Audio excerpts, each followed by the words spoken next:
channel Ngulik Horor.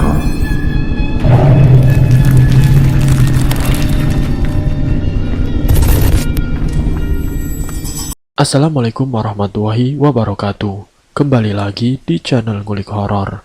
Channel ini menceritakan tentang kisah-kisah misteri. Pada kesempatan kali ini saya akan melanjutkan kisah misteri yang berjudul Simpang 5 Gerbang Gaib bagian yang terakhir. Yuk, daripada kita lama-lama, langsung saja mari kita lanjutkan ceritanya. Yolan terus melajukan mobilnya seraya terus memikirkan suaminya. Dia sungguh takut terjadi sesuatu kepada Wisnu saat ini. Semakin melaju, Yolan semakin merasa waktu sangat lama sekali. Jalanannya pun semakin sepi, pikirannya kalut tidak menentu. Masih melajukan mobilnya, Yolan merasa ada kejanggalan. Ini seperti bukan arah ke rumah Eyang Ajim. Yolan pun kembali berputar arah karena merasa ada yang aneh dengan jalanan itu. Yolan terus melajukan mobilnya sampai di kejauhan terlihat pria melambaikan tangannya. "Mas Wisnu," pekiknya pelan. Syukurlah Mas Wisnu tidak apa-apa." Yolan kembali melajukan mobilnya terus menghampiri Wisnu. Sampailah Yolan dan segera membuka kunci, lalu Wisnu masuk dengan cepat ke dalam mobil. "Mas, kamu baik-baik saja kan?" tanya Yolan panik. "Iya dek, sini biar aku yang mengemudikan mobilnya." Mereka bertukar posisi duduk, kini Wisnu yang memegang kemudi.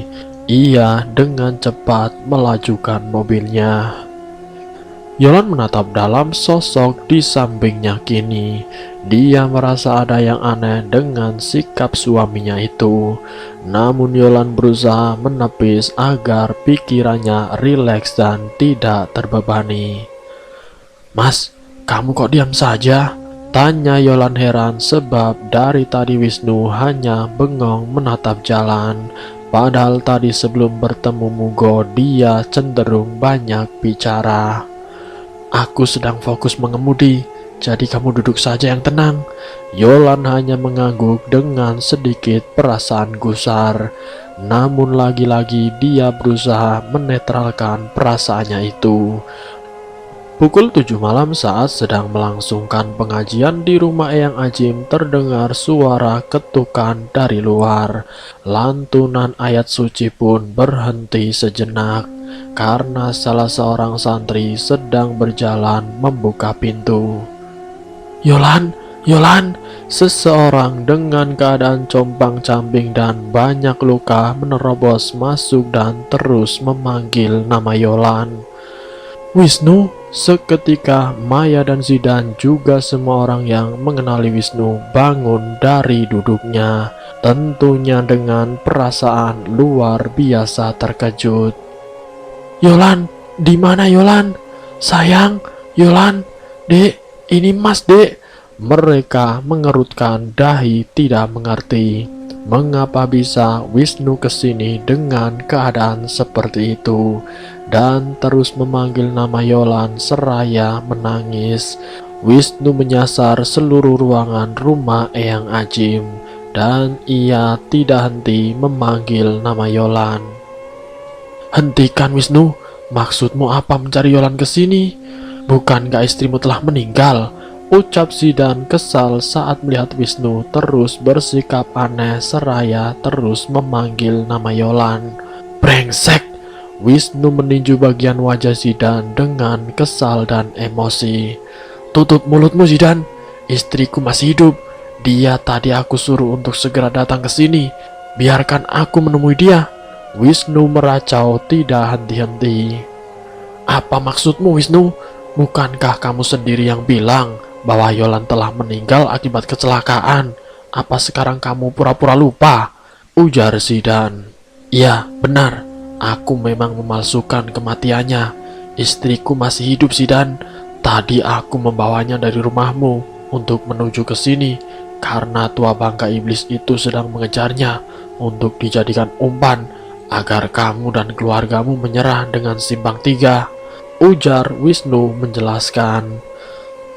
Semua yang mendengar perkataan Wisnu masih tidak mengerti apa maksud semua itu. Zidan berpikir keras namun tidak menemukan jawaban apapun. Lantas Wisnu menceritakan semuanya kepada Zidan. Wisnu mengakui perbuatannya selama ini yang telah banyak melukai orang-orang terdekatnya. Dan ia terus meminta maaf seraya menangis. Wisnu tidak mau lagi berurusan dengan Mugoroso, maka ia membawa Yolan keluar dari rumah Maya. Karena dia merasakan rencana Mugo pasti saat itu akan menyerang Yolan setelah ritual santetnya untuk melukai Maya dirasa tidak berhasil.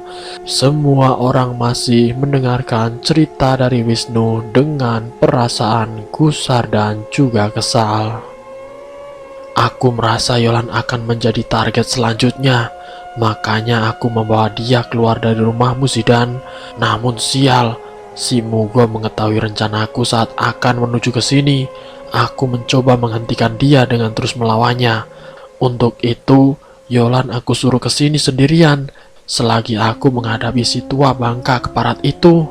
Wisnu bercerita terengah-engah dengan keringat bercucuran. Kini keluarga Zidan memahami semua yang Wisnu katakan dan mencoba membuat kesimpulan sementara bahwa niat Wisnu baik dan ingin berubah. Tapi Yolan tidak ada di sana. Yolan ada di mana? Maya dan Zidan mulai khawatir dengan keselamatan Yolan saat ini. Oke. Aku berusaha mengerti apa yang barusan kamu katakan, tapi Yolan tidak ada di sini, Wisnu. Wisnu bagai disambar petir tengah hari bolong saat mendengar perkataan yang baru saja keluar dari mulut Zidan. Kamu jangan bercanda, Zidan. Aku tahu kamu membenciku saat ini, namun tolong izinkan aku bertemu istriku. Wisnu kini berlutut di bawah kaki Zidan. Bangunlah, berdiri sialan. Sungguh aku tidak berbohong. Yolan tidak ada di sini. Bahkan tadi pagi aku mengajaknya ke sini, dia tidak mau ikut. Kini Zidan kembali membentak Wisnu. Dan Wisnu baru menyadari saat ini ternyata Mugoroso telah berhasil membawa Yolan ke sisinya. Rencana tua bangka itu berhasil. Ah, sialan. Keparat kau tua bangka, kembalikan istriku. Wisnu terus berteriak bagai orang kehilangan akal. Kiai pun membangunkan Wisnu dengan memberinya air doa agar hati dan pikirannya bisa tenang. Mas, ini bukan arah ke rumah Pak Haji, Mas. Seharusnya tadi kamu belok kiri. Yolan kini merasa hatinya diselimuti ketakutan melihat sikap Wisnu yang sangat dingin, tidak banyak bicara. Diam kau wanita bodoh, ikuti saja kemanapun aku pergi, karena kau kini menjadi milikku. Haha. Gelak tawa yang Wisnu buat sangat membuat Yolan gemetar ketakutan. Dia merasa bahwa yang saat ini bersamanya bukanlah Wisnu. Siapa kamu? Hentikan mobilnya. Yolan mulai menitikan air matanya. Kini dia benar-benar takut. Ah, dasar lelaki bodoh. Sungguh malang nasibmu bersuami dengan si bodoh dan lelet itu. Dia bahkan tidak tahu siasatku agar bisa mencapai tujuanku. Lebih baik kau tenang dan ikut saja denganku. Jika kau menurut, aku tidak akan melukaimu. Kau mengerti? Yolan tidak bersuara sedikit pun saat wajah Wisnu perlahan berubah di depan matanya menjadi sosok pria tua berjenggot dan berpakaian serba hitam. Tubuhnya kini sangat gemetar ketakutan. Keringat deras mulai membasahi sekujur tubuhnya. Yolan tercekat seolah tidak mampu berkata apapun lagi. Ia memegang perutnya seraya terus berdoa agar Allah selalu melindunginya dan jabang bayi yang kini sedang dikandungnya dari jeratan iblis yang terkutuk. Semua orang kini di rumah Eyang Ajim tengah menginterogasi Wisnu, menanyakan semua rentetan peristiwa sebelum akhirnya Wisnu kehilangan jejak Yolan.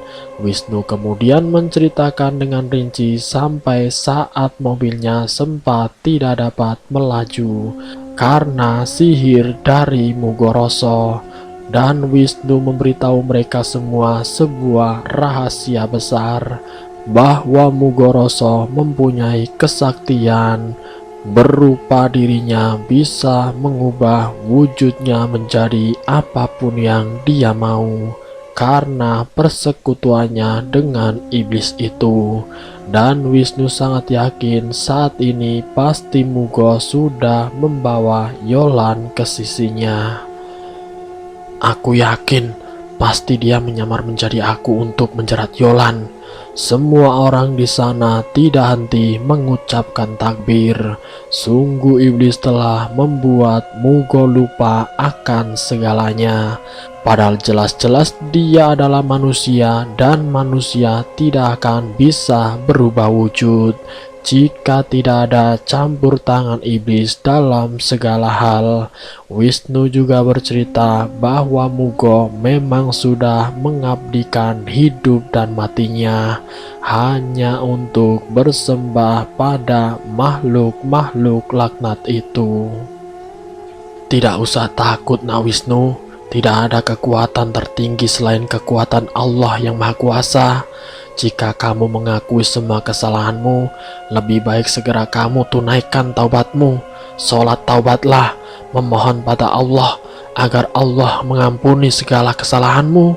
Yakinlah bahwa dirimu hanyalah menjadikan Allah satu-satunya penolong, bukanlah yang lainnya. Jika kamu telah melaksanakan semua itu, insya Allah jiwamu akan kembali bersih, karena tidak ada kata terlambat. Cepatlah, Allah menunggu sujudmu. Pak Kiai menjelaskan semuanya kepada Wisnu. Wisnu menangis meraung tiada henti saat Kiai mengatakan demikian. Sungguh dia menyesali kehilafannya selama ini. Sidan segera membawanya ke kamar mandi untuk berwudu, kemudian dilanjutkan dengan sholat tobat. Sembari menunggu kehadiran Wisnu yang tengah sholat, Kiai kembali berunding dengan semuanya untuk bisa menyelamatkan Yolan. Maya masih terus menangis saat melihat Wisnu ternyata sudah menyadari kesalahannya selama ini. Maya hanya berharap semoga Yolan tidak dilukai oleh Mugo. Sedangkan di lain sisi Yolan tengah dikurung kembali di Kertotelu, tempat yang pernah Yolan datangi saat Wisnu mengurungnya bersama para calon tumbal pesugihan. Yolan menangis tiada henti dalam keadaan mulut dibekap.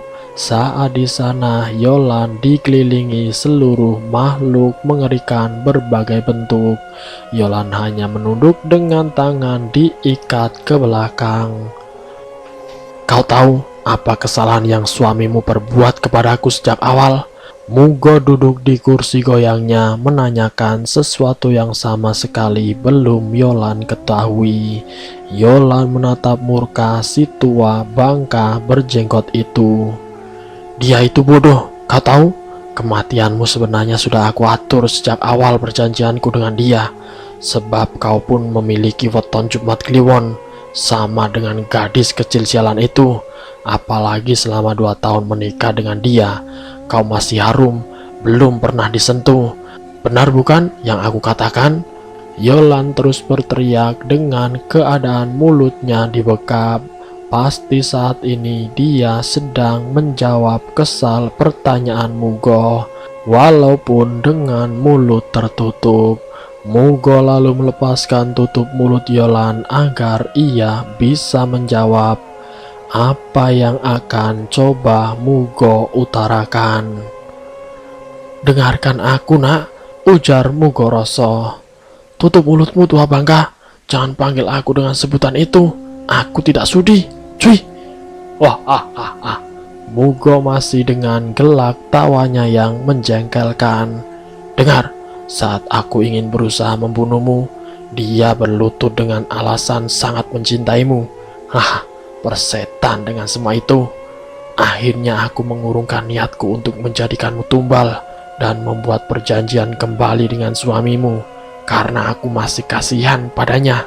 Mugo bercerita pada Yolan setelah gagal menjadikan Yolan tumbal. Ia bermaksud menitipkan keris itu kepada Wisnu agar ia mudah mencari mangsa baru. Namun keris itu malah hilang, kemudian tidak sengaja Zoya temukan.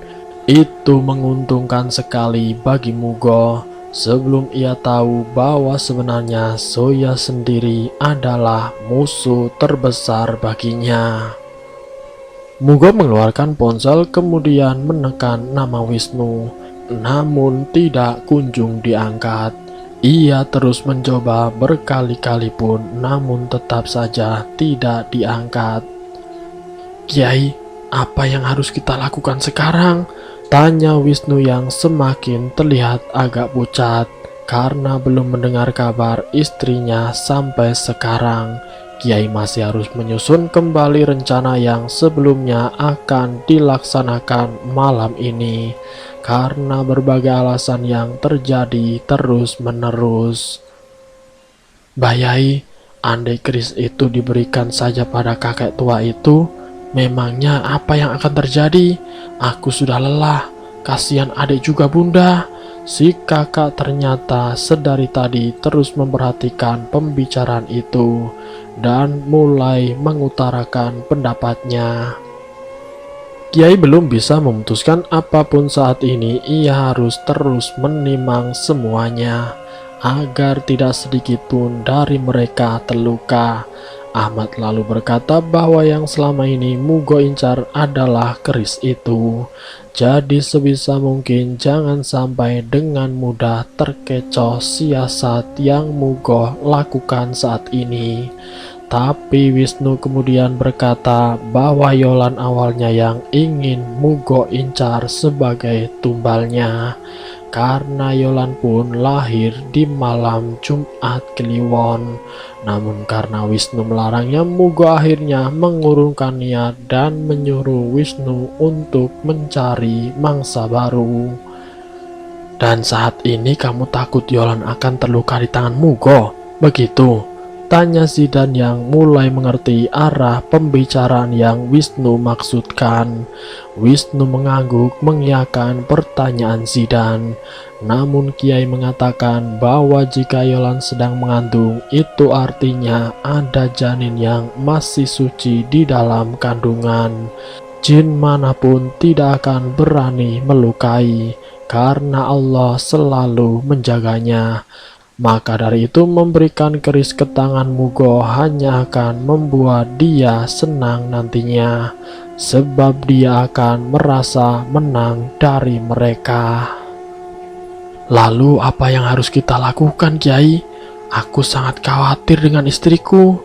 Kiai kemudian bangkit dari duduknya lalu mengajak semuanya untuk bersiap, karena mereka akan segera pergi sekarang juga ke Kertotelu.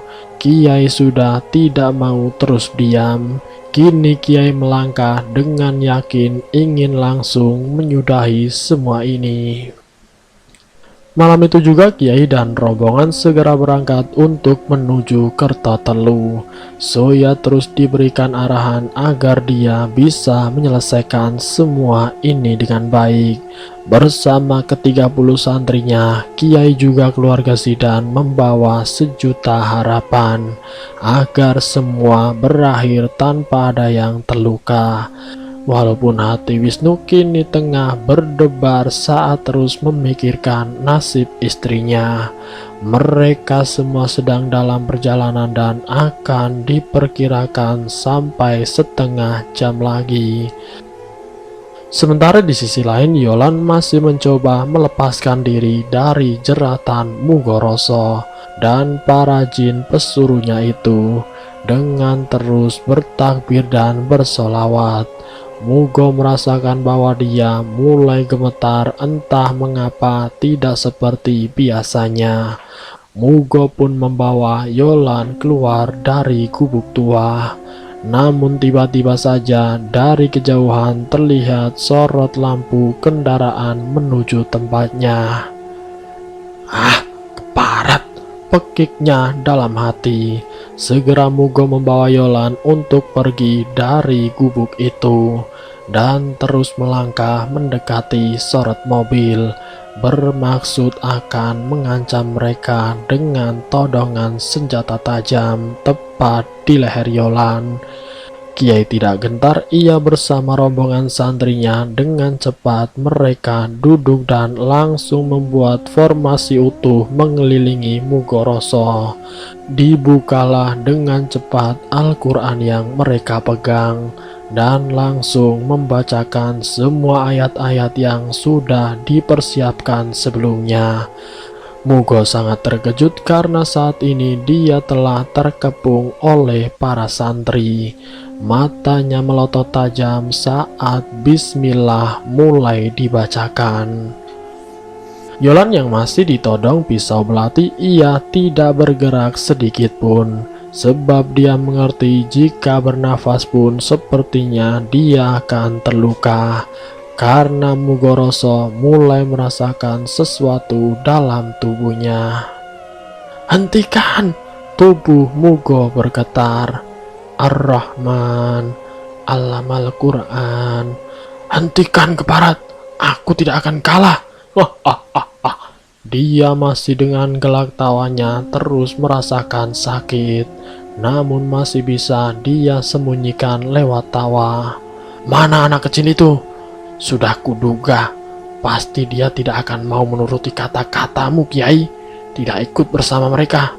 Hahaha. Wajahnya kini memerah seperti sedang merasakan kesakitan hebat. Mugo mengira Zoya tidak ikut bersama mereka. Padahal tanpa Mugo tahu, Zoya dan juga keluarganya kini telah berdoa tepat di pohon bambu yang terletak tidak jauh dari gubuk tua itu. Hei Wisnu, tidakkah kau lihat istrimu kini sedang berada di tanganku? Kembalilah, bawa keris itu padaku dari mereka.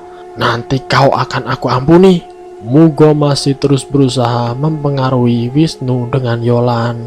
Namun Wisnu sama sekali tidak peduli. Ia terus membacakan Al-Quran bersama santri-santri itu. Tiba-tiba saja Kiai bangkit dari duduknya dan berhadapan dengan Mugoroso. Kiai masih menatap dalam lelaki tua berjenggot itu.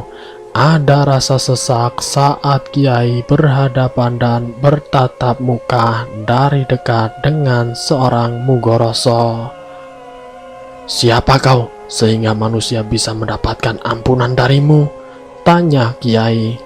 Lepaskan wanita itu, Mugo, teriak Kiai dengan keras. Akan kulepaskan, asalkan kau kembalikan keris itu padaku. Allahu Akbar. Kiai menyipratkan air daun bidara tepat di kaki Mugo. Lalu kemudian Mugo menjerit kesakitan. Lepaskan dia, Mugo. Mugo kemudian melepas Yolan dengan mendorongnya ke tanah hingga Yolan tersungkur. Wisnu bangkit dan segera memeluk Yolan. Ia melepaskan tali juga bekapan mulut istrinya.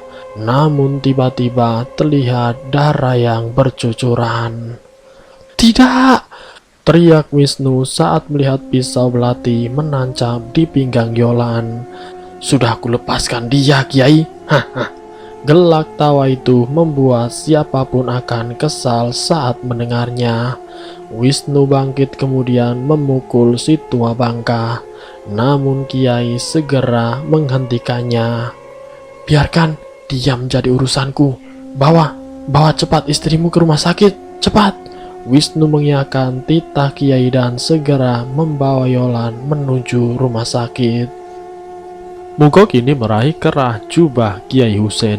Wajah mereka saling berhadapan satu sama lain. Para santri terlihat ingin bangkit dari duduknya. Namun tangan Kiai segera mengisyaratkan agar mereka tetap dalam posisinya. Lantunan ayat suci masih dibacakan oleh santri-santri itu. Kau lihat Kiai, sebab kebutuhanmu lah seseorang menjadi korban. Kiai masih tidak melawan saat Mugo mencengkram kuat kerah baju yang Kiai kenakan malam itu. Kiai malah semakin menatap dalam sosok lelaki tua berjenggot itu. Kiai mulai berkaca-kaca menahan agar butiran bening di sudut matanya tidak terpecah. Hei, kalian lihat, guru yang kalian banggakan seolah takut denganku. Dia sedang menahan tangisnya. Dengan bangga Mugoroso berkata demikian, membuat Ahmad murka dan bangkit dari duduknya, lalu meninju keras tua bangka itu.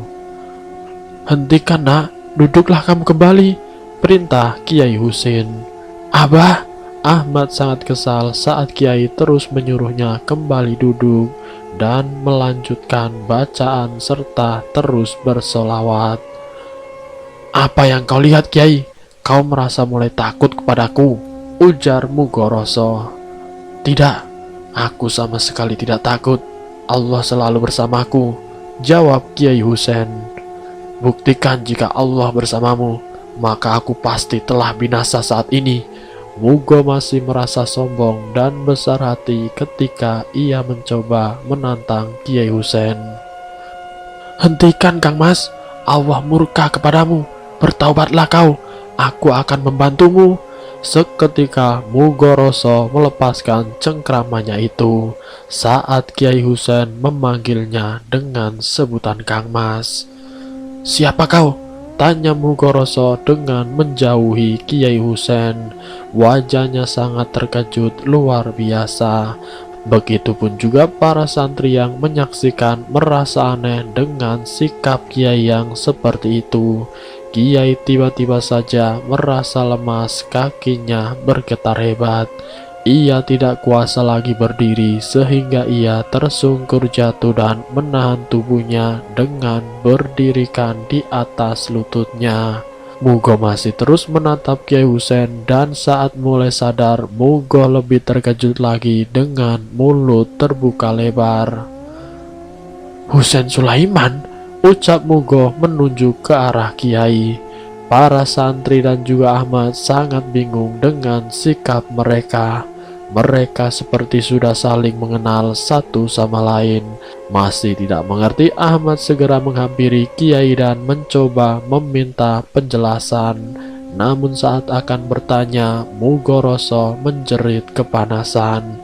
Dia berguling-guling di atas tanah dan terus mengatakan, "Ampun, sudah, hentikan, panas, tolong." Mugo terus menjerit kesakitan. Angin tiba-tiba bertiup kencang malam itu, disertai sambaran petir yang menggema di langit malam. Tidak hanya itu, suara raungan dan jeritan terdengar menggema di Kertotelu. Sepertinya semua makhluk gaib merasa kesakitan dan akan mulai binasa. Perlahan terlihat kaki Mugoroso mulai menghilang seperti abu. Rupanya Zoya telah berhasil menancapkan keris itu ke salah satu pohon bambu di Kertotelu. Sebab Zoya dan keluarganya kini terlihat ada di barisan para santri. Bagai sihir yang terlihat juga oleh semua mata. Jalanan simpang tiga itu terlihat perlahan hilang dari kejauhan. Pohon bambu perlahan memendek dan menyusut terus-menerus, seiring bunyi petir yang saling bergantian menggema di langit malam desa Kulonsari. Kiai segera menghampiri Mugo dan menggenggam erat tangannya. Tiba-tiba saja Kiai menangis saat kembali melihat kini badan Mugo kembali hilang seluruhnya bagai abu. Terdengar oleh semua orang kata terakhir dari Mugoroso, "Maafkan aku." Semua orang heran, semua orang menatap tajam Kiai Husein. Semua orang tidak percaya, termasuk juga dengan Ahmad. Kini mereka saling bertanya dalam hati masing-masing, ada apa dengan Kiai Husein? Selang 10 menit berlalu, Kiai bangkit dari duduknya dan mengutarakan rasa syukurnya karena semua ini telah berakhir. Kiai memegang erat tangan Zoya dan mengucapkan selamat karena Zoya telah berhasil mengakhiri semua ini. Kalian semua pasti bertanya-tanya atas sikapku tadi kan? Nanti akan aku jelaskan. Lebih baik sekarang kita pulang dulu dan hubungi Wisnu.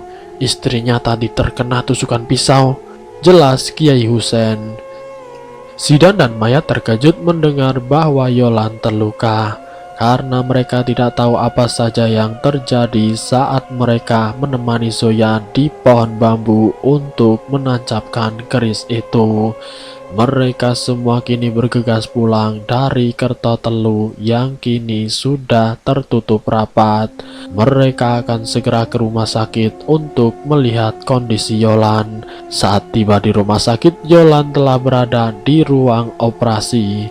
Zidan kemudian memeluk Wisnu untuk mengutarakannya agar dia merasa tidak sendiri.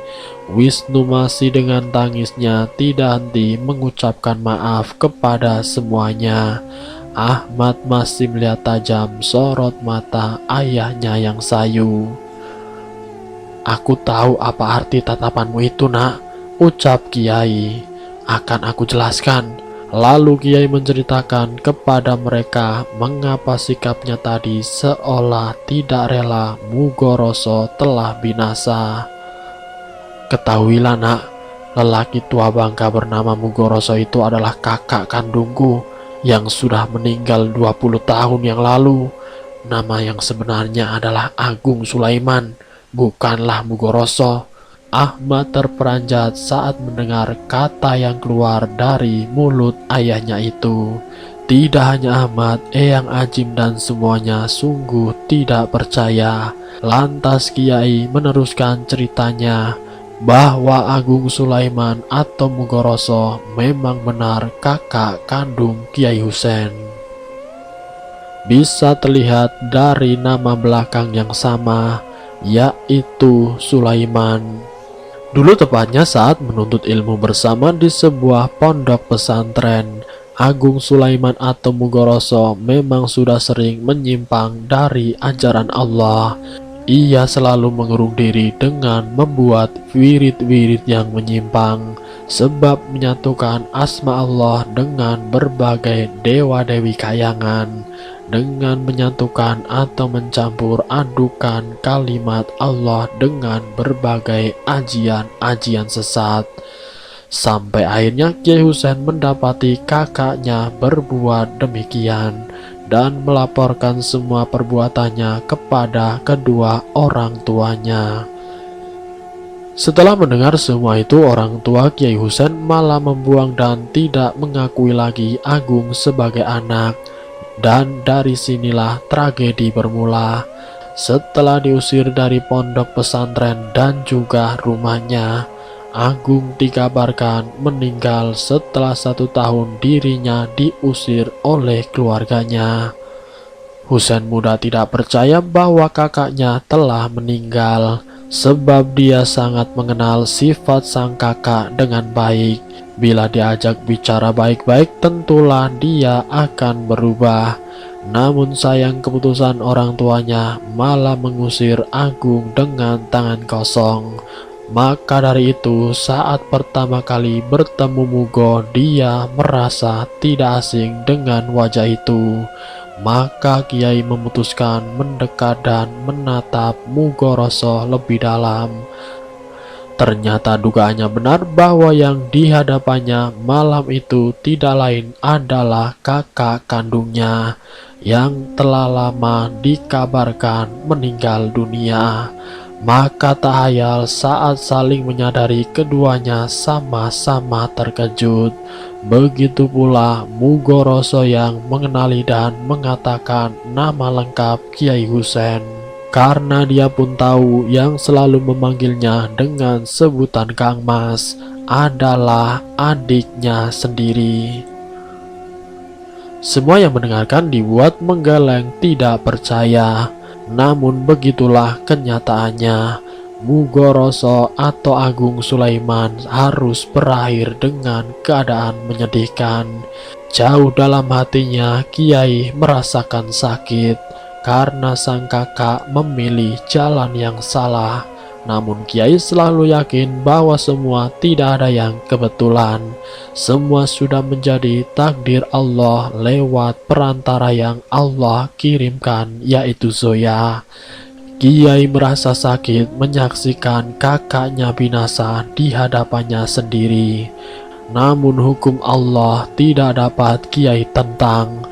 Walaupun tahu Mugoroso adalah kakaknya sendiri, tetapi Kiai tetap melawannya karena salah tetap akan menjadi salah, dan sesat akan tetap Allah murkai, karena Allah tidak pandang bulu dengan menghukum setiap hambanya.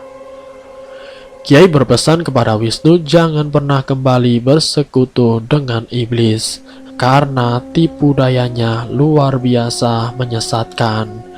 Beruntunglah kamu Nak Wisnu, bersyukurlah kepada Allah karena kamu diberikan hidayah sehingga kamu masih bisa menunaikan taubatmu. Lihat apa yang terjadi kepada Mugoroso, hatinya telah hitam karena terjerat tipu daya iblis terkutuk, maka tidak ada baginya kesempatan untuk bertobat. Ia pergi dan binasa dengan cara yang mengenaskan. Wisnu kembali menangis, menyesali dan menyadari semua kesalahannya. Kiai selalu berkata, tidak ada yang terlambat. Pintu taubat Allah selalu terbuka bagi siapapun yang menyadari setiap dosa-dosanya. Dan ampunan Allah sangat luas bagi siapapun yang ingin bertaubat. Dan Kiai juga berkata, jangan pernah sesekali bersekutu dengan iblis, karena jika sudah terjerat, maka sukar untuk kembali. Dan selesai. Semoga dari kisah ini kita dapat mengambil hikmah dan pelajarannya. Ambil sisi positifnya dan buang jauh-jauh sisi negatifnya. Terima kasih sudah mampir di channel kami. Jika kalian tertarik dengan video kami, silahkan tekan tombol like, share, dan komen. Tekan subscribe untuk mengikuti video kami yang selanjutnya. Wassalamualaikum warahmatullahi wabarakatuh.